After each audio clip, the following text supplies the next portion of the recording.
అంటే తండ్రి నాకు సగం శరీరాన్ని ఇచ్చి నాకు ఇంత ధన్యమైన జన్మనిచ్చి మరి మీ అందరి గుండెల్లో ఆయన ప్రతిరూపంగా నిలిపినందుకు దైవాంశ సంభూతుడు విశ్వానికే నట విశ్వరూపం ఎలా ఉంటుందో చూపించిన యుగ పురుషుడు నా తండ్రి, నా గురువు, నా దైవం, విశ్వవిఖ్యాత నట సార్వభౌమ నటరత్న కళాప్రపూర్ణ తెలుగుదేశం పార్టీ వ్యవస్థాపకుడు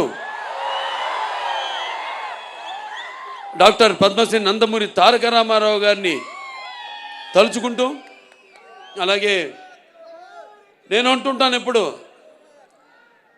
నాకున్న జ్ఞాన సంపదలో బ్రాహ్మణుని, ఐశ్వర్యంలో వైశ్యుడిని, మంచికి మాలని వంచేస్తే ఎదురు తిరిగే మాదిగని, కష్టాన్ని నమ్ముకున్న కమ్మరిని, కొమ్మరిని, కంసాలిని, రజకుడిని, నాయ బ్రాహ్మణుని, కలుగిత కార్మికుడిని, కల్మషంలో నేను యాదవుని, ఆపదలాదుకునే వెలవని వ్యక్తిత్వంలో రాజుని, అమ్మను మర్పించే కమ్మని, పౌరుషంలో రెడ్డిని, భుజబలంలో కాపుని అని.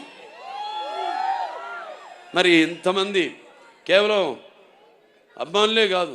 అంటే నేను అనేది సినిమాకి ఒక భాష తేడా కానీ, ఆడమగ తేడా కానీ, లేకపోతే పండిత పామరాది పట్టు విడుపులు కానీ, లేకపోతే ధనిక దారిద్ర్యాది తారతమ్యాలు కానీ, దురభిమానులు అనే అడ్డకట్టలు లేవు సినిమాకి.